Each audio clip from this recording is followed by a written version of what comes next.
Hi everyone, I am going to wait for a few moments before I start today's session, just to make sure you've all been notified. And once I see a few people logging in, we can move on. So hopefully you can all hear me clearly. If there's any issues with the audio, please let me know as soon as possible, because there's no point me talking on and on and on if you can't hear me clearly. So please do drop me a quick comment to let me know if you can hear me all right. Lizelle Martins, hi, how are you? Pooja, hi. Okay. Hi Prahlad, how are you? Hi Esther from Auckland, New Zealand, how are you doing? And Lizelle says all good, so that's great. Thank you for that. Pooja says yes, can hear you perfectly. Awesome. That's fabulous. Thank you for letting me know. All right, so we've got a few people on board, so let's get started. My name is Nim Holkar. I'm an author, motivational speaker, and life coach based in Sydney, Australia. I've been doing Sunday chats with Nim for the last 2.5 years. So every week I bring you a topic to help you get ahead both personally and professionally. Now, today's topic is something that a lot of people have been asking me over the last several months.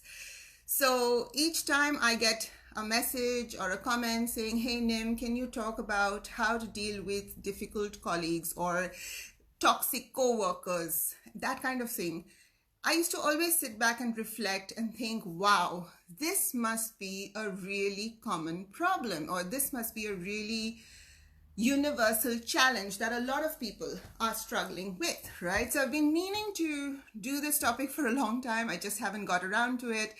But here we are today. Now, I have lived in Australia for the last 25 years. And out of that, 21 years I've been in the corporate space. And then the last 4 years I've had my own business. So I have definitely had more than my share of having had to deal with or work with really annoying colleagues or toxic colleagues or difficult co-workers in general. And one of the things that I truly believe, and one of the things that I tell all my personal coaching clients, is that as much as possible, I have never believed in burning bridges. I don't believe in making enemies. Okay, I don't believe in confrontations. What I believe in is developing a personality, developing a working style where people don't take you for granted.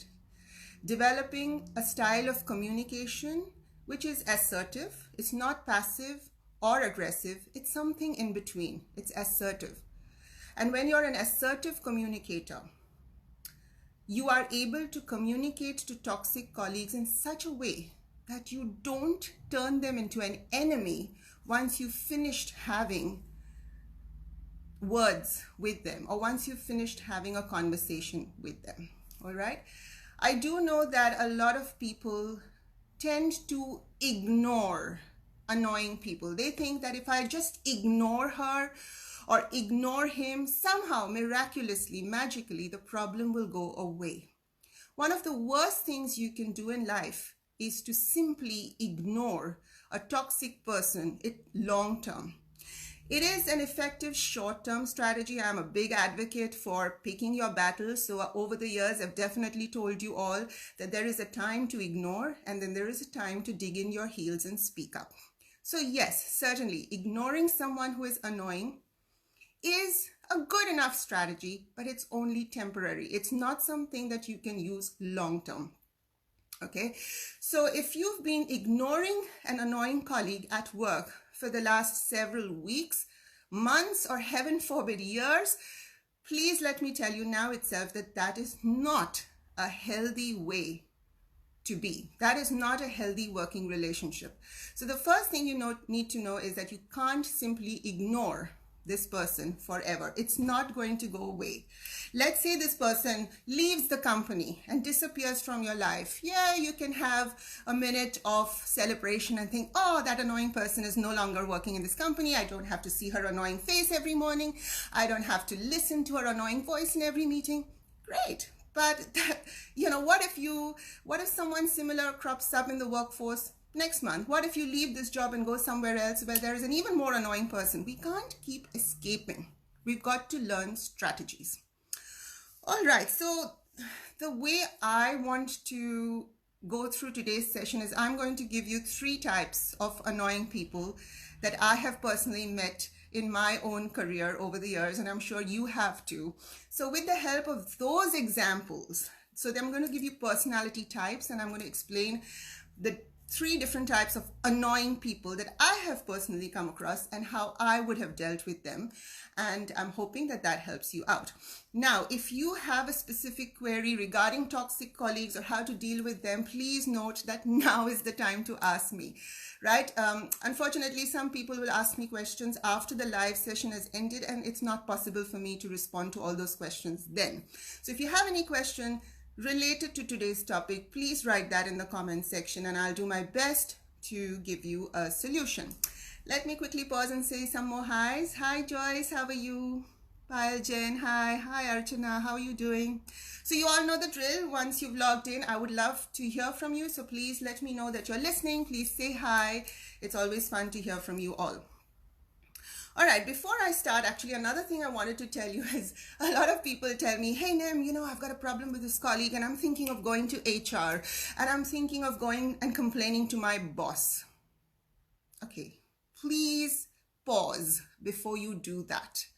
If you have a problem with someone, going to HR or going to your boss and complaining about them seems like a very tempting option. Please exercise that option with utmost care. Going to HR or complaining to your manager about an annoying co-worker must be your last resort. It should not be your first strategy, okay? Going and complaining to senior management should be once you've tried all other avenues. Personally, trust me, in my fairly long corporate career, I've never had to go and complain to a manager or to a boss because I've tried my best to have it out with the person concerned. All right. So I've learned a lot of lessons over the last 25 years and I thought I'll share those with you today. All right. So the first really annoying kind of coworker is what I call the slacker. Okay. So this is the lazy coworker who does not want to take any responsibility, who does not want to do any of the work. And guess who ends up with doing the lion's share of the work? You, right? Has any of you watching, have you ever come across a kind of slacker in the workplace? This is a lazy person who does not want to do any of their work and simply passes on that responsibility to everyone else. And you keep running to their rescue and you keep doing their work for them and you are filled with resentment and frustration and you can't take it anymore and you've decided come Monday morning, I'm going to go and complain. Anyone? Have you ever experienced a colleague like that who's super lazy? Anyone? All right, so while you're thinking, and I'm sure most of you have come across a lazy colleague, I mean, I've certainly come across many. Firstly, I want to warn you about your own tendency to go and save them, okay? You think that, oh, well, this project has to be completed. Someone's got to do the work. This person is so lazy. This person never does their share of work. I might as well go and pick up the pieces and do it myself. Very noble. Very nice. And I do believe that one must help out as much as possible whenever and wherever possible because that's the true definition of a team player. As much as possible, help your colleagues. But ask yourself if you are feeding someone's lazy habits. Are you feeding their laziness by constantly letting them get away by not doing their work and instead taking on their responsibilities plus yours? As a result, you submit work that is less than 100% in quality. Why? Because you're busy helping everyone else who's unable to or does not want to do their share of work. Okay, so whenever a colleague who's a bit of a slacker, as we call it in Australia, or someone who's very, very lazy, tries to pass off their work onto you, you need to become a little bit firmer. You need to be a little more assertive. Particularly, I'm referring to people who make it a habit to not do their work and get you to do it for them. Okay, every now and then it's okay to help your colleagues. I certainly have helped a lot of my colleagues, and I've been helped by a lot of my colleagues over the years. But if someone is making it a habit to be lazy and then you have to do their share of work, you really need to draw a line there. So next time this colleague comes up to you and asks you, hey, can you do me a favor? Can you do this for me, please? And you know that that is their default style of communicating. They're always coming to you because they're so busy gossiping or chatting or, I don't know, surfing the net and wasting time that they're not able to do their work. And you're diligent, you're hardworking, you get to work on time, you leave on time, but you have to fill in for this lazy colleague. Okay, so next time he or she comes up to you and asks you to do something and you know that they're doing this for a long time, you really have to be firm. I would suggest don't say anything rude like, hey, that's not my job, that's yours. Don't do that because that burns bridges. Instead, you can say something a little bit more diplomatic by saying, I would love to help, but I'm currently busy with XYZ priorities. Spell it out for them what you are working on, what you are busy with, and that if the situation had been different, you would have loved to help them. Okay? Another way, if you feel that, oh, that makes me feel really rude and that makes me feel really unkind, what you can do is give them a bit of guidance. Instead of doing the work for them, you can tell them how they can do their work. Give them a solution. Tell them where they can find an answer so that you don't sound completely abrupt and you do offer a little bit of value. All right. Now, don't imagine even for a moment that you are doing them a favor when you keep doing their work for them. You're not doing them a favor because you're feeding their laziness, and you're certainly not doing yourself a favor because your own work is going to suffer. The quality of what you submit will suffer because you are picking up the load for yourself as well as others. Okay, so definitely help out your colleagues whenever and wherever possible, as long as you are not constantly putting yourself last. So that is the first kind of toxic colleague I wanted to talk about. The second one is what I call the interrupter. Okay, this is a person who loves the sound of their own voice. When you are in team meetings, the minute you open your mouth to put forward an opinion, guess who interrupts? They will interrupt you, they will grab the limelight, and they will try to put their opinions across because they want to show how intelligent they are, how creative they are, how accomplished they are, and how non-deserving of any credit you are. Now, letting people interrupt you can become a lifelong habit, and it spills out of the workplace even into your personal life. Maybe you let your spouse interrupt you at dinner parties when you're trying to say something. Maybe you let your best friend interrupt you when you're out with your girlfriends. So it's not just in the workplace. Letting people interrupt you when you are trying to say something or when you're trying to put your opinion forward can become a lifelong habit. People need to understand that there are boundaries they cannot cross with you.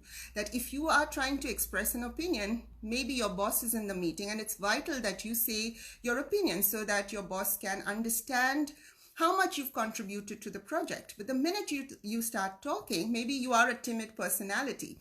Maybe you are a bit of an introvert and you're not comfortable really with speaking in public. Whatever the case may be, other people know that, and they know that they can take advantage of that. So more aggressive personalities, stronger personalities, more dominant personalities will start interrupting you and will start grabbing the limelight. Now you might say, oh Nim, you know, it doesn't matter, I'm not a limelight kind of person, I don't like to be in the spotlight anyway. Again, I say, very noble, it's really, really good, but you must have your opinions heard. There is nothing noble about letting people snatch away your moment in the sun, your moment to prove that yes, you have contributed in a significant way to the project at hand. Okay, so if someone is constantly interrupting you in meetings and you keep quiet because you think, oh, maybe I should not continue what I'm saying because maybe what I'm saying is wrong, maybe what I'm saying is going to sound foolish, perish the thought. Okay, we all go through spells of self-doubt. Okay, Esther is saying there's no volume. Can everyone hear me, or is there a problem with the audio? I won't continue till I get a comment from someone. I know Esther said that she can't hear me, but let me just put it out there. Can everyone hear me, or is there a problem with the audio?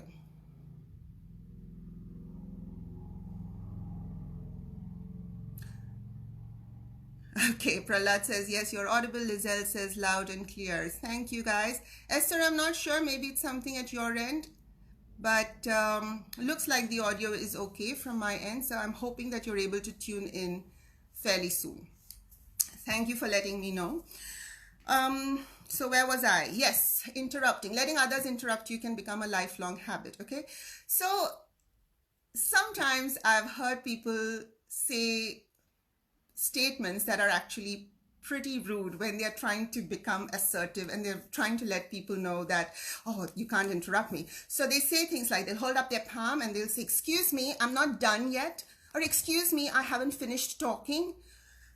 Please don't do that. It is one of the worst things, one of the most unprofessional things you could do in a meeting when somebody's interrupted you and you're trying to be assertive and you say, excuse me, I haven't finished yet. Okay, there is a difference between being assertive and being aggressive, or being assertive and being sarcastic. Okay, I find that by phrasing it in a slightly different way, you still are able to put the point across that my opinion matters and I would like to finish saying my opinion before you speak. So you've got to send out that silent message, right? But how do you actually let them know? So this is how I would phrase things whenever people interrupt me. First of all, I use body language that is positive, soft, friendly. Okay, I'm not frowning, I'm not scowling, I'm not looking annoyed with them. I would be smiling and I'd say, let's say this person's name is John who's interrupted me. Okay, so I would say something like, hey John, I would really love to hear everything you've got to say. Can I quickly finish my thought? Or can I quickly finish saying what I am about to say? Okay, so John will probably sit back and say, yeah, sorry, go on, Nim, yeah, go ahead. Okay, so I will never say something like, excuse me, I haven't finished speaking yet, because I find that incredibly rude and offensive. But I will be polite, I will have a smile on my face, and I will tell the other person, I will let them know that their opinions matter to me, and I really want to listen to them, but only after I finish speaking, because I started speaking first. Right? So I would say, hey, I'd really love to hear what you've got to say, John. You always have some amazing insights and input, but can I quickly finish my thought first? Okay? So whenever we are interrupted by people, just remember one thing in your mind. The goal is not to put the other person down. The goal is not to put the other person in their place. The goal is to let the other person know that you value your own opinion. Okay, so when you have that thought in your head, the goal is to actually put that point across in a positive manner so that you don't end up burning bridges. Okay, Rajendra says can hear, so that's good. Thank you, Rajendra. All right, so that was the second kind of annoying colleague. Now, I will remind you all here that if you have a question about irritating colleagues or toxic colleagues or difficult co-workers, can you please let me know now itself so that I can help you with a solution if I've got one, right? I can't answer any questions after the live session has ended. And the third annoying colleague that kind of colleague that I have come across, and I'm sure you have as well, is the credit grabber, the person who grabs credit for your work or your ideas. Has that ever happened to any of you, where you might be sitting in a meeting and you've done a lot of work on a certain project and you can't believe what you're hearing, because this colleague of yours is sitting there very blasé, completely confident, and taking all the credit for all the wonderful work you've done.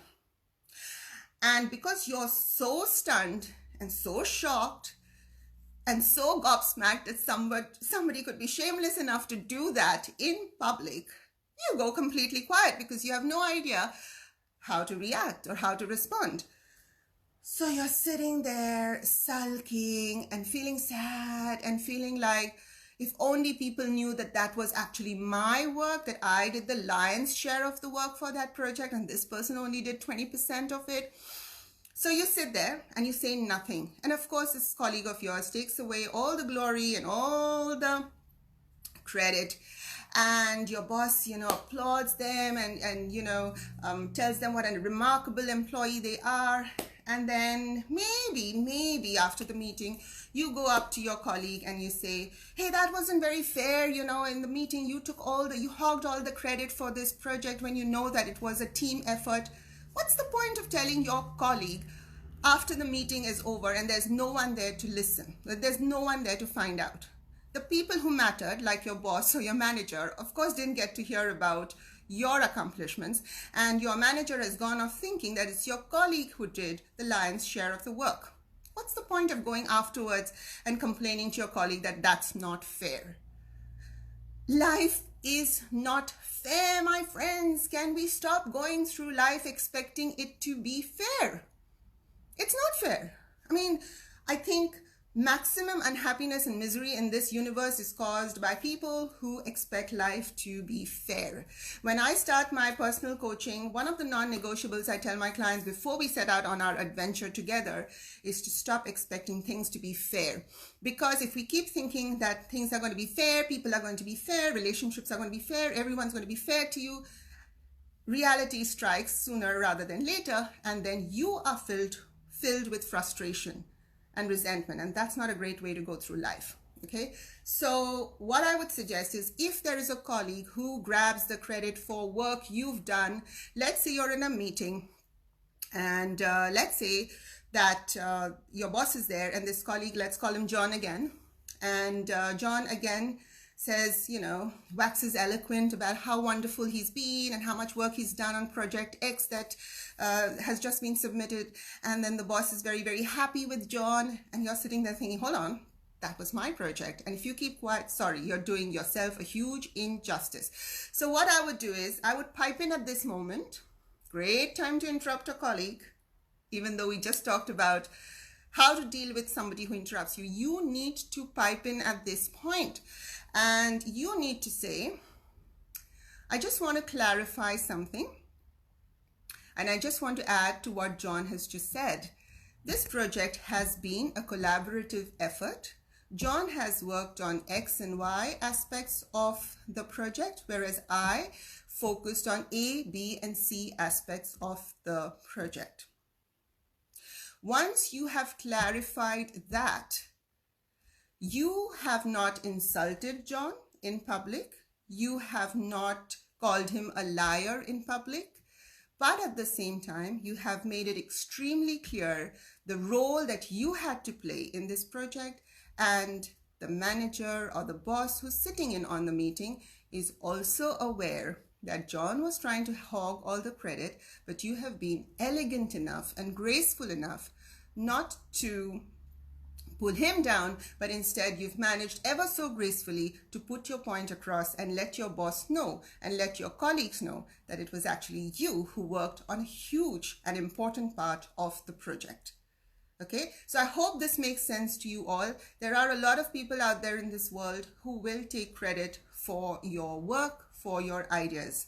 Many of them are genuinely malicious. They genuinely want to take advantage of the fact that they've been lazy, but now they want to take all the credit. So there's genuine malice there. But sometimes I think some people are delusional. They're not malicious. They're not mean. They're just delusional. Like they just believe, some kind of make-believe story in their head where they have convinced themselves that they have done all the work and they genuinely believe that they deserve all the credit when that is not the case. Okay, so you owe it to yourself to set the record straight. If you stay quiet at that point in the meeting and the topic moves on to something else, you have lost your opportunity forever. You can scream yourself from the rooftops later and no one's going to listen because the moment has passed. That's life, isn't it? When the moment passes, you can't get it back. So you need to speak up in the moment. Next time someone takes credit for your work, please don't say, hey, that's a complete lie. That was me who did it, because you're going to turn that other person into an enemy, and that should never be your goal, right? So you've got to not let people lose face in public. Instead, be firm, be assertive. Everyone with half a brain will know that this person was trying to take credit, which was completely undeserved. You don't need to spell that part out. What you need to spell out is your contribution. Okay, so I hope that makes sense. Prahlad says, rude language, if used by annoying colleagues on emails with copy to seniors, what should be our response over the email? All right, so Prahlad, first of all, great question. Thank you for asking. When a colleague uses rude language in an email and has CC'd all your senior management have reached their level of senior management because they're smart people.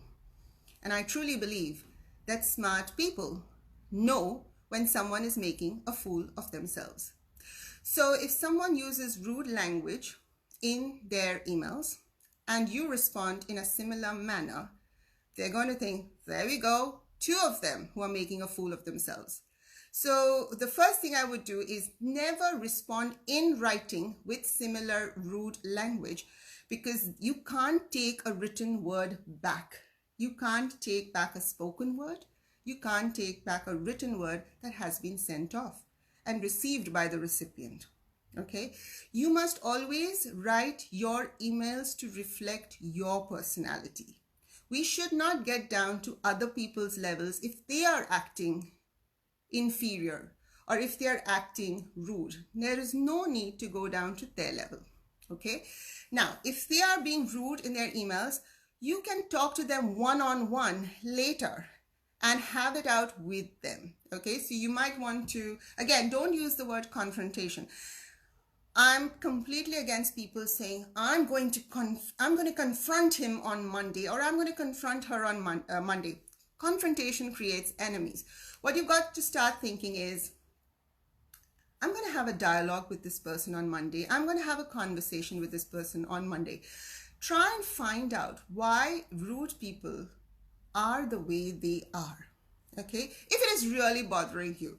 Personally, I'm someone, when I read really rude emails, I actually have a silent laugh to myself, because I think how foolish that you could actually put it out there in writing how rude you are as a person. Because everyone now gets to read your language, okay? And anyone with half a brain will know when someone is being rude. They know. You don't have to prove anything, okay? So if it doesn't irk you or if it doesn't bother you, let it pass. But if it is annoying you, then you need to go and have a conversation with them one-on-one.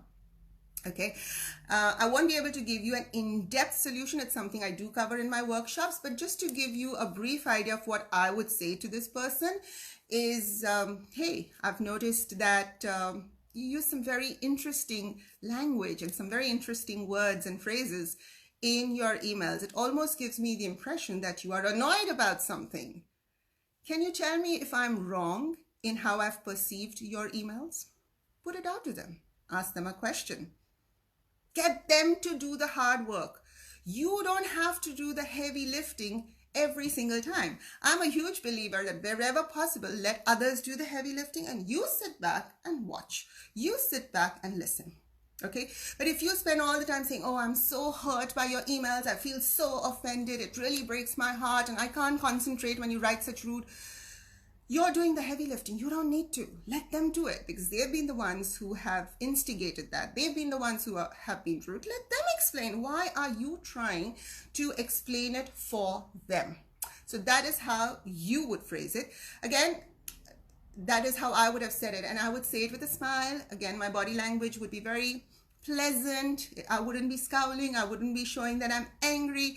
Because guess what? Rude people expect you to have a reaction. They expect to have somehow needled you. Don't give them the joy. Don't give them the pleasure. Don't stomp up to their desk with a frown on your face and say, what's all these rude emails that you've been sending? Don't give them that pleasure. Instead, go there sipping a cup of coffee, very conversational, very chatty, and say, hey, by the way, I've made an interesting observation. Every time you send an email, you use some very interesting phrases and some very interesting words. It gives me the impression that you're angry about something or angry at someone. Don't talk about them being angry at you, because you're so confident you know that you could not have done anything to offend them.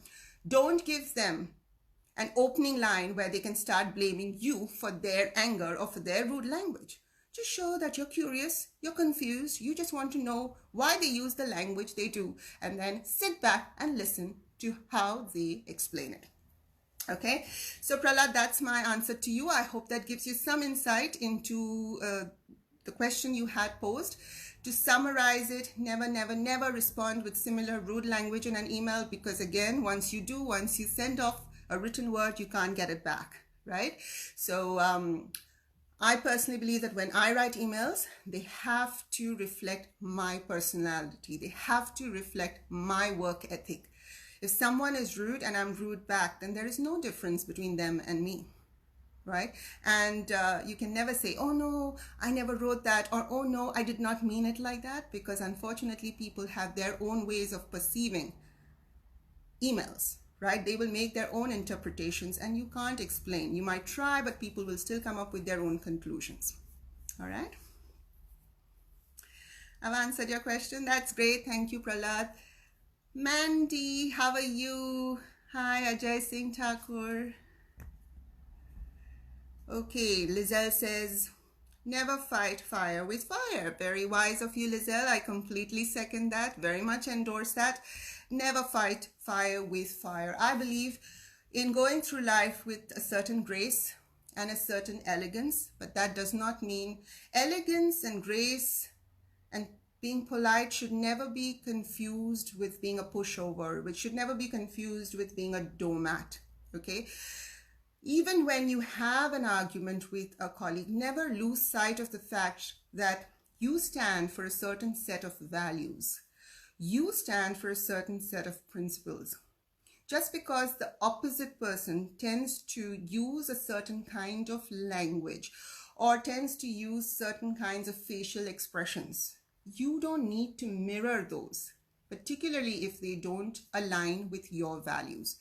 So remember, your reputation walks into a room well before you do. And when you walk into a room, people in the meeting should know that, okay, this person who's just walked in is a person who believes in themselves, who believes in their opinions. They are a person we cannot interrupt unless we absolutely have to.